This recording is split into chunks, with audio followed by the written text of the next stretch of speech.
Hey, welcome to Project Beats. My name's Jovan. Welcome to episode 5 of Buhay Musiko, Kape at Kwentuhan. Just a quick reminder, if you'd like to help the channel, do me a solid and hit subscribe for more content like this. Just a bit of a heads up and sort of an announcement as well. This series is in Tagalog, so for my Filipino friends out there. The next couple of videos will be headphone reviews and e-drum reviews. Also doing some giveaways, so more info coming soon. But before I introduce our next guest, this video was shot December 2024 originally. We got cut short, so we continue doing a remote interview as part 2. So the timeline will be initial interview December with the home studio tour and then continuation of that interview. Alright, so our next guest today is an incredibly talented and in my opinion, highly underrated artist and music engineer. He's performed and recorded with a range of artists, sometimes as the main drummer and other times as a session or recording musician. On top of that, he's also worked behind the scenes as a recording and mixing engineer for several others. Just to give you an idea of his range, here's some of the artists he's collaborated with in various capacities. You got Francis M, Rada, River Maya, Apo Hiking Society, Human Folk, Wolfgang, Johnny Alegre, Second Wind, Grace Nono, Cynthia Alexander, Top Zara, Arnel Pineda. And then some international names would be Macklemore, John Legend, David Pomeranz, Martin Garrix. And that's not even all of it. Super low-key guy, and I'm proud to call my good friend, Boyet Aquino. Ano pa bang mga pinagtrabahuhan mo na as mix engineer? Studio namin ni Jay dati sa Makati. Jay Durias? Yan, Sprite nga. Pati yung pinakauna na yung kami nila Jerdy sa Sukat. Yung sa freestyle na studio. Freestyle? Oo. Doon nagsimula. So ilang taon na yung experience mo as mix engineer? Sa mixing kasi, college pa lang. Kung college yan, mga 80s yun. Meron na akong mga mga 8-track na analog na recording. Puro analog. Wala pang computer na. Research na lang guys kung ano ibig sabihin ng 8-track recorder. Tape pa yung tape. Tape yun, correct. Unang 4, di ba? Last nagkaroon ng 8. Tama ba ako? Baka mali yung history ko. Tama. Di ba meron bang naging 16 ba? O hindi na? Meron din 16. Yung pambahay yan, hindi yan yung talagang mga 24 na tinatanong mo. Pero patawid na sa digital nun, tama ba? 90s, pumasok ang Pro Tools. So yung nasa studio ka nag-work, yun yung mga panahon na yung mga musicians, they do not splice, di ba? Yun eh. Tama ba? Meron din, pero talagang splice na literal. Kasi yung tape. Pati yung copy and yung cut and paste nun, di ba? Talagang, puputulin mo yung tape, tapos iusog mo. Okay. Tape mo talaga. So as much as possible, they don't do kasi yung gaya ngayon. Time consuming, di ba? Yung cut and paste ng araw. So kung baga may mali at acceptable, parang papasok na sa feel o maganda naman pakinggan. Tsaka bago ka mag-retake, halimbawa may na-track ka na, di ba? Tapos gusto mong ulitin pa. Kailangan mo muna isipin kung kaya mo bang yung mas galingan. Yung magagawa. Kasi pag once binura yun, walang undo yung tape, di ba? Okay. So bago mo kailangan mo isipin muna kung mawawala kasi yung previous tape, di ba? Tama. Marami ring benefits yung analog. Napupush ka di ba, as musician?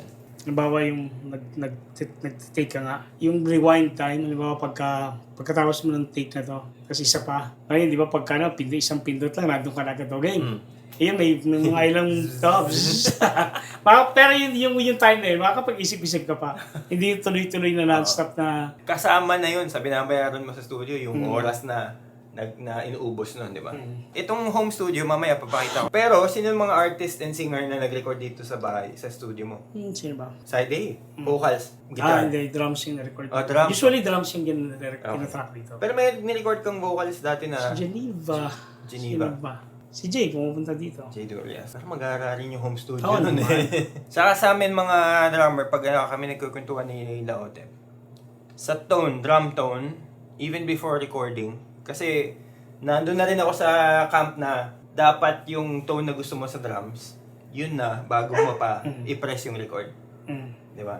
So, kami nila Ote, pag nag-uusap, Boyet ang namin, idol. Tax. Kasi tunog pa lang eh. Bago pa mag-press record, nandun na. Okay, experience. Kamusta ba ang buhay as a mixing engineer sa Pilipinas? Oo, pero hindi na rin ako naman ganun karami na. Sa Avid talaga yung time ko ngayon eh. Pero may pumapasok-pasok pa rin na mga mixing projects. Okay. Pero baka iba yung yung talagang yun yung ginagawa ngayon. Kaya nila, sila JP, yan. Yun talaga yung Marami focus yan, nila. marami Okay. sila. Pero sa palagay mo, may trabaho naman. Meron kumbaga. naman, meron. Wala na kasi akong idea guys. 8 years na akong nalabas ng Sa Pilipinas. Singapore ba, kumusta?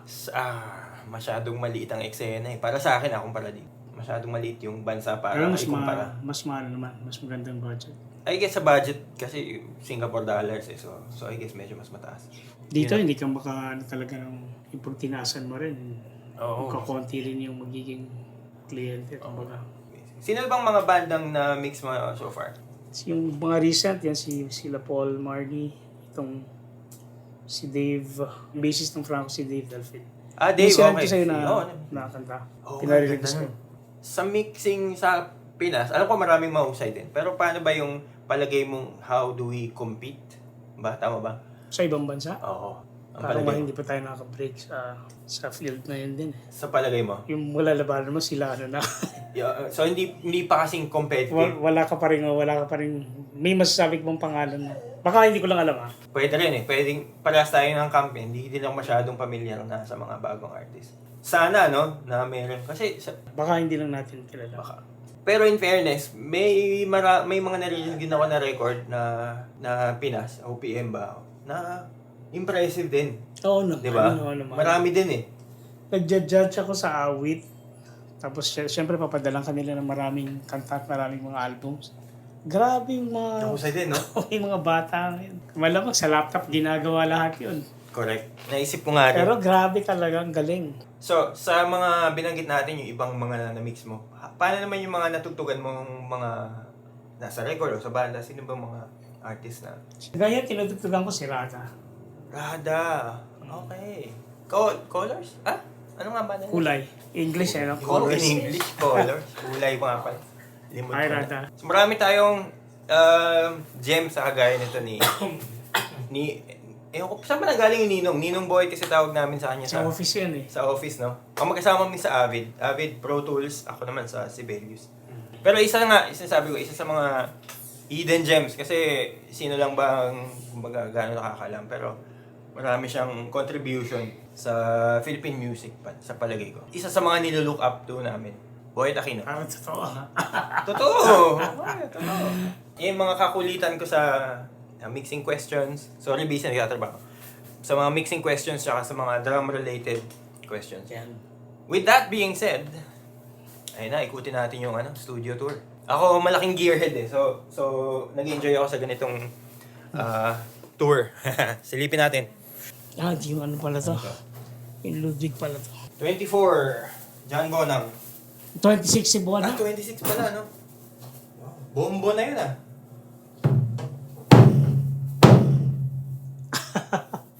Grabe, no? Parang bombo na halos. Oo. Sa mga hindi nakakalam, bombo. Custom. Mga buhay banda, town band, yan. Alam nila yung bombo. Broadcaster. Ano to? Broadcaster. Yun, no? Gretsch. Yung mga if you know ba to? Yung mga drums na to? Ano tong nandito sa gilid na to? Muffle? Yung muffler niya. Muffler. Kasi ito yung tom mount. Isang tom lang. Dalawa. Pwedeng dalawa, okay. Okay. Isa lang nakakabit mo. Pero hindi ka naman siya inaano eh. Ito, Ludwig naman ng classic maple. Ludwig USA. Bright natin ang konti. Yeah. Ludwig, kita nyo naman sa logs. Ludwig yan. And Ito yung bounce niya. Broadcaster. And then, recording custom. Ayan, Kasama kasama nun. nito. Itong recording custom. Ano yung set nito? Kung 24 yon, Sobrang laki niyan. Yung tom niya na first tom, 13 by 9. 13. First tom. Second tom, 14 by 10. Ito, 14. Floor tom na yung second tom. Ito ay 18 by 18. 16. By 16. Oh, rock and roll. Tapos, 24. Ba tong Gretsch na Hindi, to? Gretsch USA yan. US. Tapos yung Rogers, no? Pero meron ka pang black na Rogers, no? Naki ano na ngayon, binenta ko kay Jay. Binili ni Jay. So, may tayong isa. Ano man tawag ito? ISA. ISA 428 for channel mic pre. Meron ba itong mga gain or boost or... Meron. Gain. Okay, pwede mo rin i-gain. Okay. And carbon. Carbon is 8 in. Mic pre meron? Dalawa. Walo. Wala mic pre nito. Siyempre carbon, mga nakakalam. Mismo. Apollo X, hindi to X8.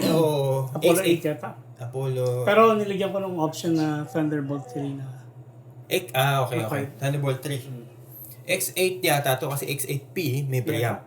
X8 is 4. May apat na ano to na. 4 preamp. And then of course yung UAD. Mics. May mga May mics. mics dyan.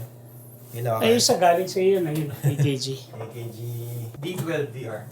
414? Oo. Apat na yung 4. May isa pang 414 doon. Oo.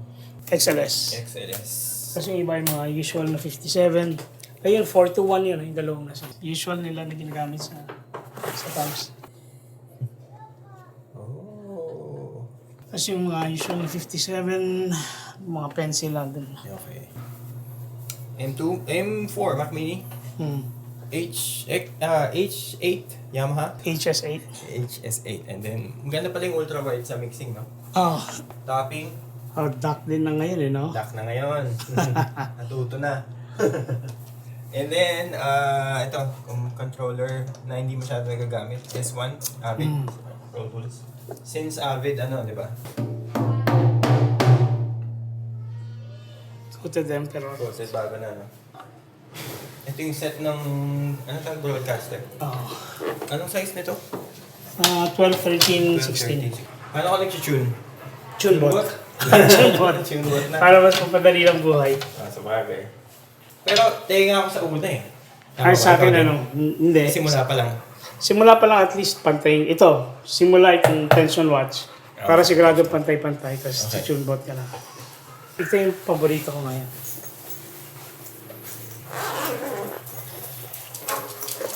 Hindi siya mahal. Pero ito yung isa sa favorite ko ngayon. Ludwig. Supraphonic. Yes. Oh, 14 by. Galing sa'yo yan. Effect ba? Supraphonic na okay. Supraphonic na. Ganda ng tone niya eh. Kasi ito yung mga assistant engineer, no? Ikaw ka. Mali. Ito, hindi ko, alam ko hindi mo pa ito nakikita eh. Tingnan mo kung gaano kabigat. Sige nga. One piece na. Oh. One, hindi siya ply Solid piece. Wood. Hindi rin siya stave, no? Hindi stave. So, kumbaga, kinarve. Wow. Tapos, Komodo Dragon ng inlay. Yan o, Komodo Dragon. You see? Sa Indonesia kasi. Indonesia. Custom boutique. Pang mga bababang Okay. Solid sa ilalim. Ito naman yung kailangan ng 6x5 na 14 na kahoy. Tulip na kuli. 14 ang kuli. Ang gaan. Kumpara doon. Gusto ko rin magkaroon ng kuli. Merong isa pang kuli dyan, yung maple na. Ano to? New York to, di ba? Ang noble yung kuli. New York based. Hindi yan. Di ba? Parang sa Sa Massachusetts. US. Di ba lang? Sa US. Ganda. Kasi itong signature nila na snare Yung solid na magkahiwalay na ganyan. Parang snare wire Parang pinagtripan lang. Tawag nila, hindi, maganda. May tawag sila dyan eh. Active, parang gano'n. Oo nga, nakita ko ito. Mahal din eh. So, ito, uwi ko na to. Oo. Ito, mabigat din tayo. Ano to? Huli. Huli din? Hindi. Bigat. Danet. Oh, bigat. Bigay niya yan, Jeff Reyes. Ba't ang bigat? Brass na Brass. Danet. Oh my gosh. Solid din. Oo. So, ang ano ba dito sa high, ganyan? Maganda siya or? Maganda rin sa highs. Sa high, High tuning. Grabe. Ito, Ludwig na luma. 14x8 yata. Ito ang malaki. Solid. Yung iba sa loob, may kuli pa doon na maple. Sa kwarto mo. Dito. Okay lang. Part lang ng collection. Hindi kumpleto. Part lang. Yun yung sinasabi mo na bago pa i-record, isipin mo na kung ano yung tunog na gagamitin. So, mamimili ka ngayon ng... Siyempre, hindi lahat sa atin may luxury ng kagaya. Maraming drums. Sa atin, dadalihin natin sa drum head, sa skin, di ba? Pero okay, malapit lang hindi. Trigger. Trigger. Ano, bad word pa rin ba ngayon sa Hindi naman. engineering? Kahit naman lang Samples, ginagamit naman talaga. samples and triggers. Kahit noon pa, di ba? Ayun. Ito Rogers yung sa akin. Double and fully rin. Ganda nito. Ito yung gusto ko na piccolo. Pinaka-gusto ng piccolo. Baka may pwede kang pahiram naman sa akin, no? Pwede naman. Ganda naman Kaya yan. sa Happy Battle na album yun. Karamihan. Anong album? Happy Battle kay Francis. Francis. Yung Girl Be Mine yan. Halos yan. Iba. It's walo sa mga kanta yan. Solid yung Noble and Fully. Rogers, syempre, classic. Pero, syempre, nung nagsisimula ako, hindi naman familiar sa akin itong yung mga Noble and Rogers na yan, di ba? Parang, medyo if you know, you know lang eh. Di ba? Itong kuli. Sa mga boutique. Ngayon may nagbebenta nga dito yan eh. May retail na, Oo. official, parang ganyan. Meron ka bang na-experience na ni-record kang drummer as an engineer? Meticuloso din sila sa tone? Usually, tinatanong ko sa kanila kung ano yung gusto nilang tunog dun sa kanta para alam ko rin kung ano yung isa-setup ko dito sa recording. Halimbawa, sabihin nila yung malaki na kick. Siyempre, 24 o kung may 26 ka na kick ang gagamitin eh. Yun ang isa-setup. Or malalaking toms kung kailangan. Tapos kung kailangan mong medyo, halimbawa, funk, mas manipis na snare, tsaka mas maliit na. Siguro 20 na kick. Parang ganun. Pero recently napansin ko, ang sarap din yung malalaking drums. Ano ba yan? 24 at yung malalaking drums. Ang ganda ng tunog niya pag tinawag mo ng mas mataas eh. Compared sa, alam mo yan, yung 10, 12 na yung usual na taas niya. I mean, malalaking drums. Kasi tono mo ng mataas, mas maganda rin yung tone eh. Kesa yung usual na, alam mo yun, 10, 12 na mataas ng tunog. Parang si Bonham, kung papakinggan mo yung yung kit niya, diba 26 yata yung kick, no? Tapos 15, pero ang tataas ng tono, diba? Pero ang laki pa rin ng tunog. So parang mas may attack pero body ganyan. Hindi naman siya mataas na parang jazz. Iba naman yun, di ba? Pero halos, si kay Bonham nga halos parang, hindi naman jazz, pero mataas talaga rin. I-hit din, ano? Kailan nagsimula sa'yo yung concept ng drum tone? Hindi kasi lahat ng drummer, di ba, may ganyang concept. Alam mo yun? Parang baka sa makatugtog lang, yung tenga na meticuloso sa tunog. Kailan nagsimula yun sa'yo na importante to, na ganito yung gusto kong head o what? Nung nag-start din kami mag-record ng band. Which is kailan to? 90s. Kaya kami nila Francis nun. Tama ba ikaw ang main long-time drummer ni Francis M? Sa recording, oo. Halos ako. Si Bagets, pumasok yun sa kalahati ng Happy Battle. Pero from yung Freeman, ako lahat yun. Tapos hati nga kami sa Happy Battle. Freeman 2, ako. Isang kanta lang yata kay Bagets yun sa Freeman 2. Pero tour, bawa show, mga session na yan. Anong Happy Battle na time yan? Pumasok na sila Bagets, Wendell, kasi Otep, nagsasession na. Pero matagal ka, ilang taon kang pumalo kay Francis? Tagal. Simula pa yata nung time ng mga kababayan. Yung drum machine pa yung ginamit niya dun eh. Talaga? Pero tinutugtog namin ng live yun eh. Tanda ko yun. Ang memory ko niya, ma-share ko lang. Elementary kaya yata nun. Inaabangan ko sa radyo, di ba may record pa yung mga tape? Kasama pa sa mga nire-record ko yung mga announcement ng DJ, di ba? Tapos yung mga, meron akong Yung album din pala na yun, no? Meron ako. Ikaw na rin yun, yung pumalo nun. So basically album and live tours paminsan, pero hindi ka consistently pumapalo ng shows.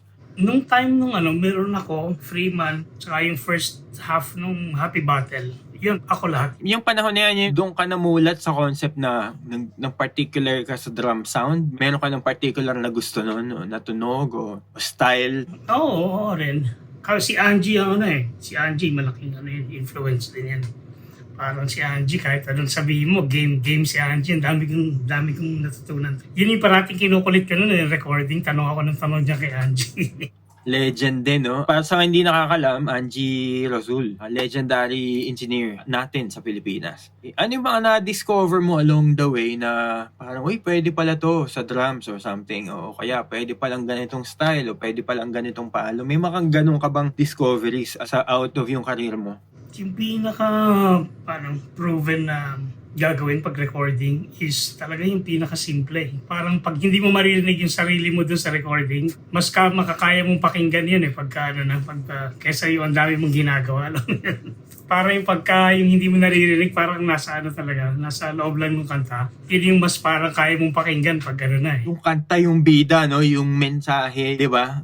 Pag hindi mo naririnig talaga yung sarili mo. Correct. Yung wala yung detalye. Walang nagsa-stand out, no? So, ang bida talaga yung musika. Ang ganda no. Meron ka ba bang mga na-discover na bawa sa recording techniques out of yung career mo na parang, uy, or something new idea sa'yo? Drum recording in particular ba? O ito naman, kahit sa pagtugtog or atake. Para naman ang galing-galing ko na. Basta siguro yung maging consistent lahat ng tunog mo pagka yung sa recording na... Actually, yung consistency, yan yung dahilan kung bakit binabayaran ng studio drummer. Tama. Ibig sabihin yan, yung snare mo, hindi 5 tunog, o 10 tumunog, iba-ibang, di ba? Oo, tapos yung hi-hat mo, tipong yung iba kasi pag kahit naka-off na yung hi-hat mic, ang lakas mo yun. Yung hi-hat, mga crash, alam mo yun, mga cymbals. Si Bagets ang grabe sa ganyan. Si Bagets talaga. Sige nga, i-share mo sa amin yung mga nakikita mo sa kanya. Parang si Bagets kasi pag ni-record mo sa drums, sa studio, parang kahit yung fader mo naka-zero lahat. Pag pinakinggan mo yung yung playback ng drums niya, parang ang gara pa rin naka-mix na talaga May magic talaga kay Bagets Naiintindihan niya yung proseso, naiintindihan niya yung kalalabasan ng resulta ng tugtog niya, no? Parang ganun Yan, eksakto. May album silang ginawa dati kay Cynthia Alexander. Si Angie rin, si Bagets.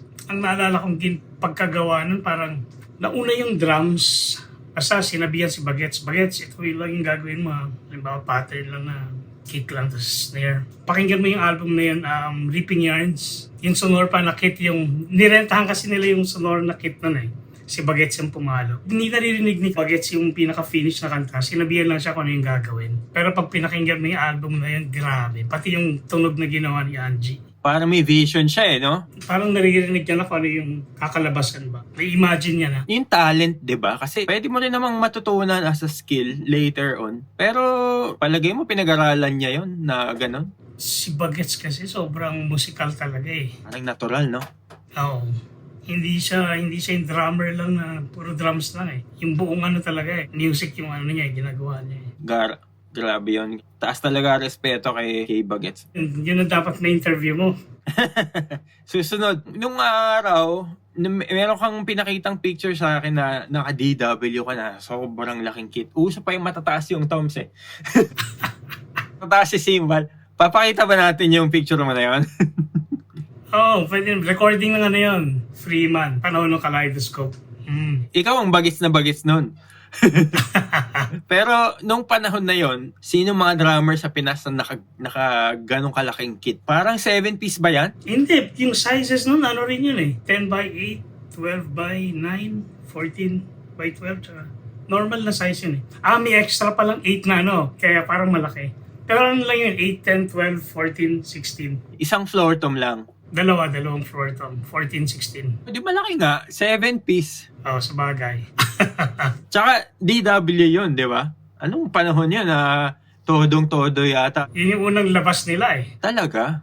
Baka ikaw lang merong DW ng panahon Kaya ginawa ko na, pinaparentahan ko nga sa bagay, no? Pati yung mga Gretsch dati. Pwede. Ano yung mga Gretsch mo nung panahon? USA Custom. Tsaka may sonor din na designer series. Tsaka mga Yamaha na Maple Custom nun. Yung sinabi mong nirentahan yung sonor para dun sa isang album na pinaluan ni Bagets. Anong sonor yun? Mga flagship na yan, Oo. Grabe. Yun din yung ginamit ng sa Rainbow nila Jay. Same.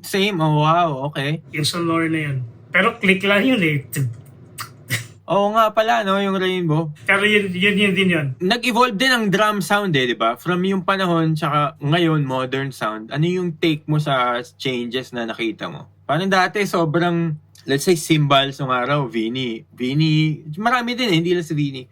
Pag cymbals, bright talaga, bright kung bright eh. Bright. Ngayon, nag-evolve na into trashy, di ba? Tapos warm, dark. Ano yung take mo dun sa evolution ng nakita mo? Unang-una yung sa technology kasi ngayon nakakapag-record na sa bahay-bahay, di ba, ng maayos. Dati kasi nung panahon na yun, nung 90s, pagka kailangan mo mag-record, wala kang choice kundi pupunta ka talaga sa studio. Pag gusto mong disente. Kung magre-record ka sa bahay, talaga namang parang lata yung magiging kinakalabasan nun. Pero ngayon talaga, Walang concept ng home recording. Wala, di ba? wala. Wala pang Pro Tools nun.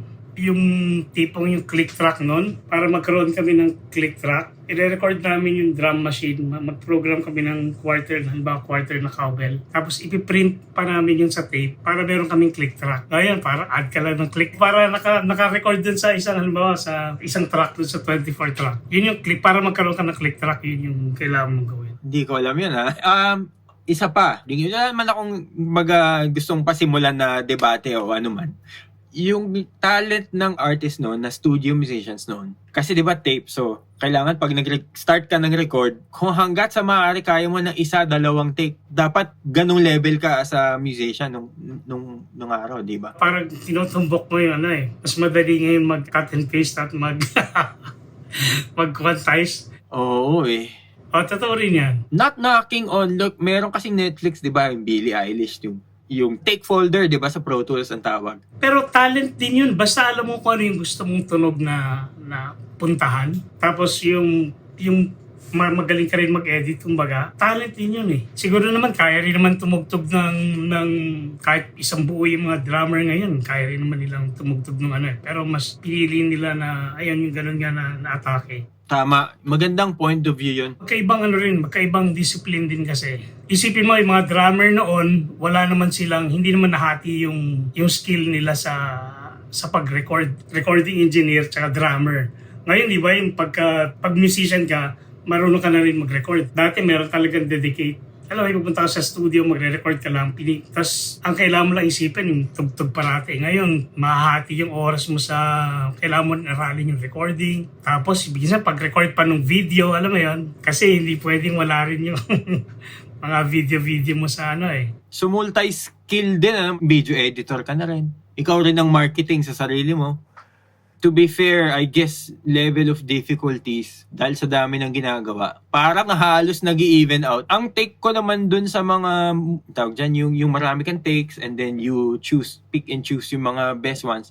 I think you are something like a painter. You are carving out the best version, diba, yung story. Kasi emotion naman yun parang more of like storytelling and songwriting, diba? Yung best version ng ganito, where you bring out yung emotion na gusto mong iparating. I guess yun. Pero tama ka nga. Magandang point of view yung multifaceted, iba-ibang skill ang dapat alam mo, hindi ka lang musician. Okay, mabalik tayo sa...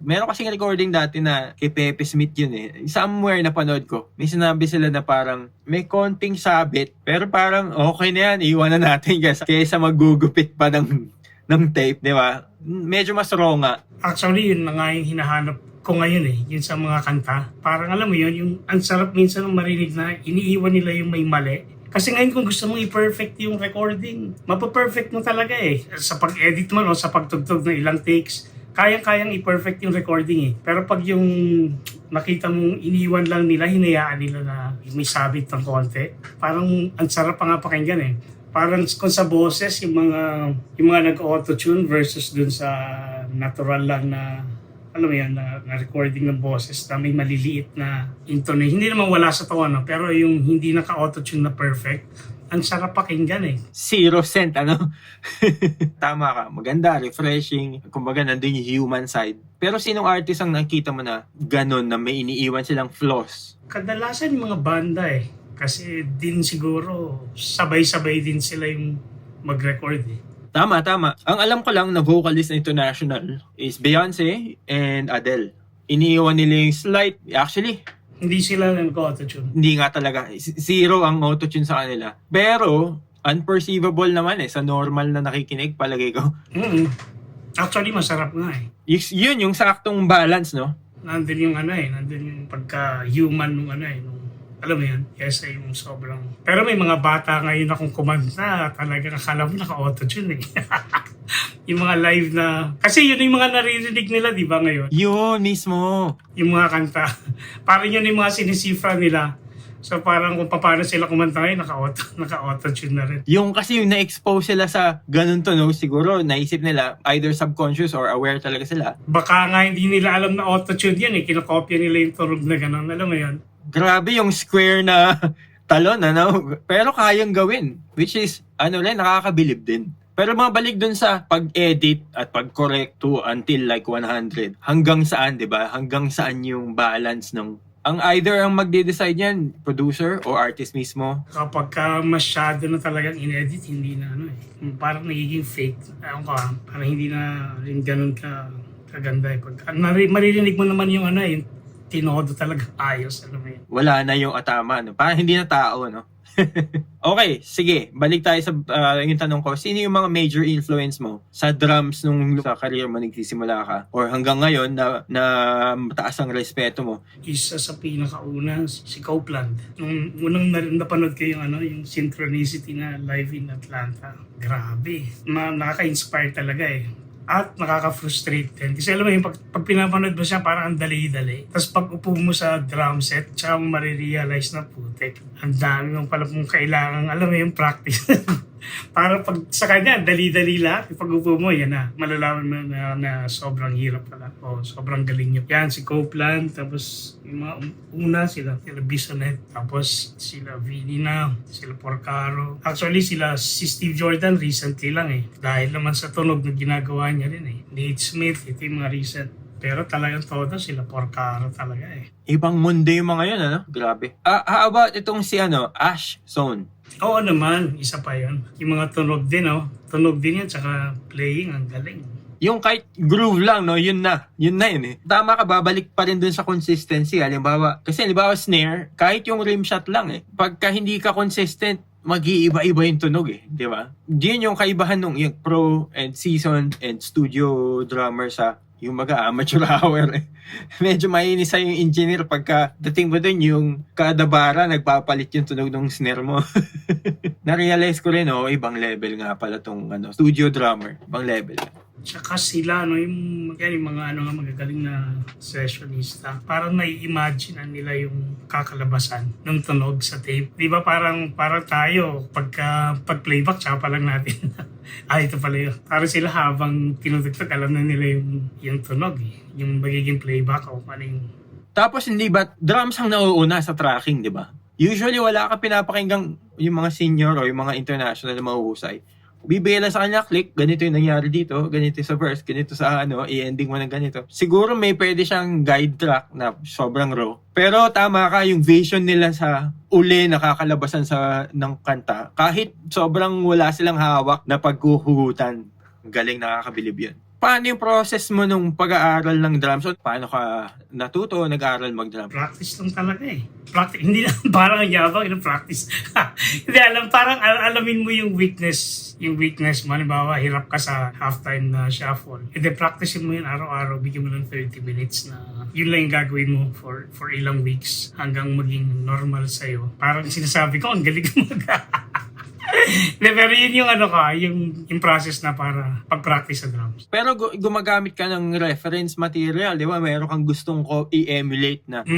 Parating kinokopya mo yung sa kanta na to, ganyan. Kasi importante, feeling ko yung tenga din, kailangan mo i-develop, di ba? Tsaka malaking bagay yung tugtog talaga sa labas which is hindi ko na para kahit anong practice mo sa bahay, pagdating mo pa rin sa live, ibang Oo. Tama. Kasi maraming aspect na Halimbawa, nandun na yung tension, andun na yung energy ng mga nanonood, excitement, andun na lahat. Halo-halo na, tama. Ibang mundo na. Nag-formal studies ka ba nung pag-aaral sa drums at saka sa engineering? Sa drums, high school, sa Yamaha. Pero saglit lang naman yun Tapos sa UST rin. Tapos banda-banda lang.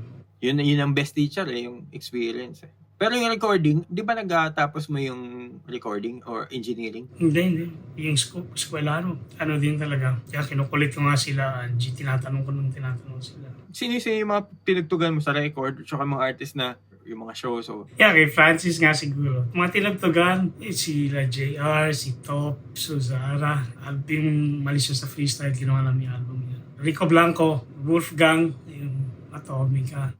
sa album din ba nila o hindi? Album yun sa Wolfgang. Kaya kila JR. JR is album din. Yung parang Christmas album yan. Okay. Pero show, mga yan, hindi, mas madalas kaya ata talaga sa studio, no? Mga ilang years na yung career, palagay mo? Tagal na, 90s pa lang. Walang kakwenta-kwenta career. Grabe. Ano masasabi mong highlight yan, highlight? Meron bang masasabing highlight? Grabe ka naman. Siguro yung panahon nga nila Francis, yung banda kami talaga. Mukhang masaya yung panahon na yun. Yung unang beses mong marinig yung sarili mo sa radyo din. Radyo pa talaga nun. Wala pa mga Spotify nun. Na-imagine ko, ang ganda nun. Bukod sa mga drummers, meron ka mga engineer, musical engineer, o na inaral mo, o parang nililook up mo? Sa engineer, mas more on sa...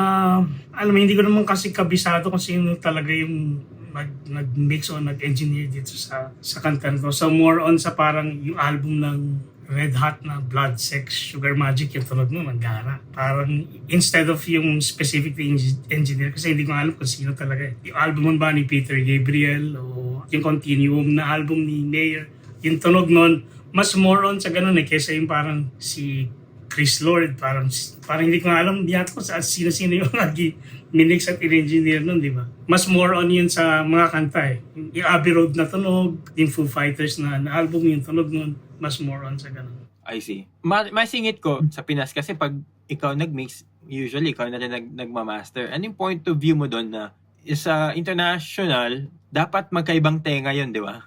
Wala naman kasi talagang budget dito yung mga artist Wala sila alam mo yun, yung luxury na gano'n. Pero dapat talaga magkaiba yan. Sa mga natugtugan mo, sa na-experience sa Pinas, meron ka bang mga natugtugan na may talagang hiniwalay nila na ito, ikaw mag-mix, ito si magmamaster Meron din, pero mas more on dun sa yung online din na lang na pinapasa nila dito sa website na to ng mastering. At least kasi ibang tenga pa rin naman. Yun pa rin di ba? Yun pa rin yung Pero anong point of view mo doon? Bakit dapat magkaiba siya?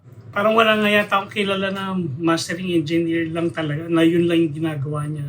Dito sa Pilipinas, na yun hindi siya nagmi-mix, puro mastering lang. Parang wala nga akong kilalang ganun dito. Pero meron talaga yun. Hindi ko lang kilala. Magkaibang talaga magkaibang proseso yun At magkaibang skill set din yun Kasi ngayon, lalo na ngayon, parang per song na yung hindi na talaga mastering as yung parang album, alam mo yun? Puro per song na lang Parang ano pa yung master mo? Kasi yung parang ko sa mastering, pagpapare-parehasin mo, di ba? Yung lakas, yung bass, nito. Pero ngayon, puro per song na yung projects. Puro singles di ba? Yun ang galaw ngayon Tapos kailangan 2 minutes lang yung kanta para maka-loop agad yan sa Spotify. Counted yun di ba? 2 minutes, mabilis mag-ikot yung streams mo. Pero may mga projects ka na minaster mo, master lang, hindi ka nag-mix o puro sa parehas yan, mix and master? May mga may mga parang mastering lang din. Meron din. Ayun. Last na tayo, last few. Ano yung mostly used technique mo na feeling mo underrated sa process mo, workflow mo sa recording and engineering? And maybe sa drumming din, ano yung mga underrated techniques na feeling mo importante? High pass, low pass. At saka alam mo yan, yung pag-ayos mo pa lang nung session, yung mga tracks, yung linisin mo na lahat, dumi sa vocals, naka-group na sila, yung drums, nakaayos na, color-coded na. Alam mo yun, pag yun yung inupuan mo kasi na doon ka nagsimula ng mix, kadalasan mas maganda mas mabilis mong yung mapapatunog pag nakaayos lahat. Editing na una. Hindi pa mix talaga yun sa totoo lang, di ba? Parang editing pa lang. No, so yung pag-ayos mo rin yung mga tracks, yung pagsasama-samahin mo, halimbawa yung lahat ng drums. Project management, importante, sobra. Late ko na riyan na-realize Sa pinaka. Tapos yun nga, paglagay yun ng high pass at low pass sa mga tracks, sa instrumento. Bawat instrument mo yan ginagawa o sa dulo na? Hindi naman sa bawat. Halimbawa sa boses, siyempre, kailangan mo talagang i-cut na yung 80. Usually, ginagawa ko 80 pa ba? Naka-ano na yan. Naka-filter na yan. Sa drums, mas mababa ka, mga 60, 50. Minsan, sa drum bass siguro, 30, 40. Pero pwede mo pa talaga actually taas para yung iba sa bass na lang. Minsan, nilalagyan ko rin yung individual na tracks ng filters nga. Ano yung mas pinapwesto mo sa pinaka sub-bass na frequency? Bass guitar o kick? Bass guitar siguro mas. So, sa bagay, kick kailangan ng punch. Depende rin sa kanta, sa genre kung ano. Sa bagay. Naisip ko lang yung kick medyo kailangan mo ng, tama, depende sa style. Pero minsan kailangan mo yung click nung punch niya, di ba? So, hindi siya sobrang low end. Unless siguro drum and bass o something trash yung so, kailangan mo ng synthi sub-bass. Sa mixing naman, sa engineering, EQ, compression, ano yung process mo? Nagko-compress ka ba muna before you EQ? Depende rin. Pero kadalasan, EQ muna, tapos compressor. Minsan after nun, lalagyan mo pa rin ng EQ eh. Kasi mas maganda rin mag-EQ bago mag-compressor. Halimbawa, para hindi masyadong mabumi yung papasok sa di ba pag finilter mo yung binawasan mo na yung bass dun sa kanta, sa track bago pumasok sa compressor, iba yung magiging respond ng compression nun eh. Tapos, minsan kailangan mo pa rin lagyan ginagawa ko niya, lagyan ko ulit ng EQ kung kailangan. Tsaka kung mapipigilan mo lagay ng plug-in, dati yun, sakit ko. Lahat talaga, kahit hindi ko naman naririnig na kailangan lagyan, basta lagay. Tama. Di ba pero merong clean compression siguro, tas may EQ ka. Tapos may character naman na compression. Iba pa yung parang add ng character. Kaya minsan doble-doble, di ba? Which is yung mga townhouse o kung ano man, di ba? Tama ba? Townhouse, medyo may character eh. Sa tenga ko ba? Hindi ko lang kung mali ako. Hindi yung compressor. Maiba tayo. Napanood yung kay Eric Valentine na Kilala mo si Eric Valentine, yung engineer. Meron siyang parang contest na ginawa na When the Levee Breaks na drum sound. Siya yata yung nag-record eh. Tapos ginawa niya din sa mga subscriber niya. Pinamix niya. Siya, naalala ko to kasi dahil yung pinaka-nanalo, kung pinakita niya kung paano niya ginawa yung tunog. Pero halos katunog talaga nung original na Led Zeppelin na tunog. 3 compressor yata yan, para EQ, compressor, EQ. Tapos yung saturation. Yung ang gara pa rin ng kinalabasan, Kumaga, yung end result pa rin no? Hindi mo maisip na ganun karami yung nilagay. Pero ang galing ng kinalabasan. Tama. Balik ako doon sa recording, no? Nauna kang mag-conceptualize muna, tinatanong mo yung artist kung may artist, o kaya kung ikaw yung drummer. Dinidecide mo muna yung drum tone sa una, di ba? Bago ka mag-record. Gaano ka-importante yun para sa'yo? Tinatanong ko na nga yung artist kung ano yung tunog na gusto niya. Kung meron nga siyang parang mapaparinig sa akin na recording na malapit. Parang at least magkakaroon ka ng idea para mas madali na matapos kumbaga. Hindi na yung ito yung idea mo tapos iba pala yung iniisip ng na nagpaparecord sa'yo. Parang kung fatbox snare ba o kasi halimbawa kailangan mo yung mga mabababang snare. Kailangan mang piccolo yung gamitin mo doon. Yung ganun lang ka. Saka mas madali talaga sa recording yung isang track tom at isang floor tom, kick, snare kung kayang yun lang. Mas less talaga yung magiging problema sa mixing, sa mga facing na problema. Gahabol ka sa dulo, no? Kumbaga parang i-set it up for success. Pero yung auto-align na auto-align na ARA, grabe yan. Pagkatapos may record yung drums, isisync yung simula yung mga mics, yung multiple na mics mo, i-align niya. Pero siyempre, hindi mo kailangan isama yung room dump or yung overheads, pwede mo hindi na rin isama. Pero yung kick snare, yung hats, yung toms, pag pinadaan mo dyan, gara din. Ayos to Kumbaga parang, hindi kasi ito, editing pa to Isosolve yung facing mo, etc. Di ba? Hindi pa to mixing creative process Pero meron din ako narinig. Baka may mga kable na baka baliktad yung pagkakahina. Yan, masasolve din yata yan. Talaga? Galing Pati guitar sa bagay, guitar, 2 mics. Meron din ako narinig, di ko alam kung Andrew Schwepp. Meron siya sinasabi na parang ganun din yung dirt naman. Parang hindi mo kailangang i-filter lahat. Bawa, iba kasi parang i-filter mo tong bleed sa ganito, bleed sa ganyan. Minsan, Nawawala yung character. Parang may tama, ko lang kung tama yung tanda ko, parang ganun. Ilagay mo dyan, i-mix mo as a whole, wag mo i-solo, parang ganun. Pakinggan mo yung end result. Which I find interesting din, syempre. Si Andrew Chives yung di ba? Yung isa tungkol sa headphone mixing, siya yung parang yung $100 o $50 na Sony na headphone mismo na. Tapos ngayon yata naka-Odyssey siya, di ba? Ano yun, endorsement ba yan o hindi mo masabi? Hindi ba naka-Odyssey ka na rin? Ako hindi. Ikaw. Mixing with headphones. Ito, siguro actually nagdadaldala na lang tayo eh. Wala, naubos na yung listahan ko. Mixing with headphones versus mixing with speakers. Ano yung thoughts mo dyan? Both. Parehas. Kasi itong kwarto ko, hindi naman talaga nakatono to eh. So para mas safe, sinisimulan ko rin sa headphones. Pero, okay. Hindi lang basta, di ba? Pag nag-mix ng headphone, yung headphone setup mo, hindi lang din basta, di ba? Parang ikaw yata yun. Parang... Hindi, pero ano yung point of view mo? Mas ikaw yata yan. Hinaba mo lang ako eh. Just for everyone na nanonood, baka kasi isipin nila yung mga Sony MDR ba yan? Nakalimutan ko na. Sa panahon ngayon, feeling ko hindi na siya applicable eh. Kailangan mo ng maayos din na headphone na marirepresent yung frequencies na tama, di ba? Pero anyway, mabalik tayo. Headphone versus para sa'yo, AB. Both yan, 50-50 o... 50-50 siguro sa akin. Pero ngayon, imbis na pag-mixing, alam mo sa interface pa ako nagmi-mix. Dito na sa sa headphone, sa DAC ko, yung playback engine ko eh. Yun na parating ginagamit ko. Kung hindi naman ako magka-tracking. Hindi ko na ginagamit tong carbon. So hindi ka na nagbubukas ng interface. Doon na sa topping mo, USB topping, DAC amp.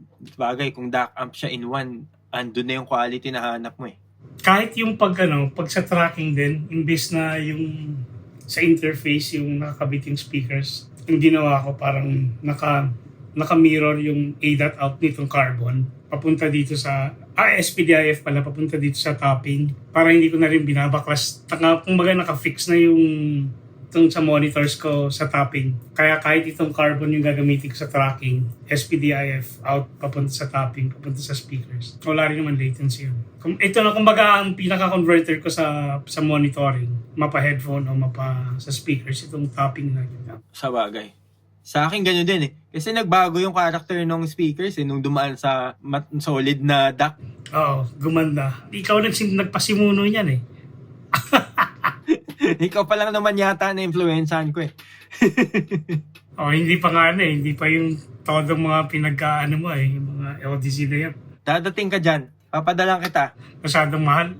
Nagbababa din naman ang presyo. Meron akong series guys sa mga nanonood. Headphone mixing setups, different price tiers. I guess yun na.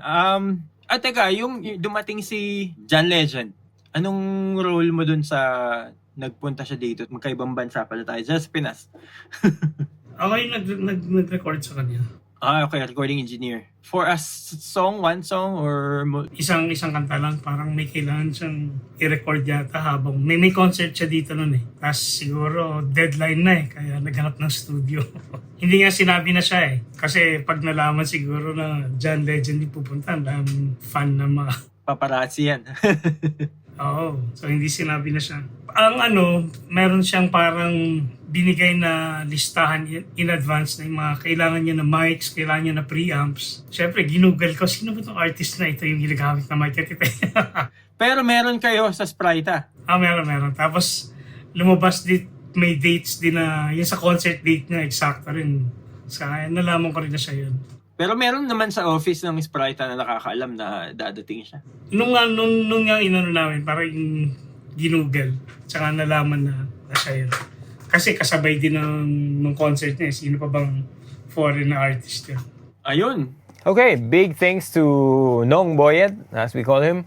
And if you made it to the end, write tambuling in the comments. If you'd like to support the channel, don't forget to subscribe. Sorry about the time jumps. I hope it made sense. Sorry, this is my remote for my teleprompter. Okay, hopefully you've learned something, maybe even got inspired. Thanks so much for watching. I'll see you all in the next project.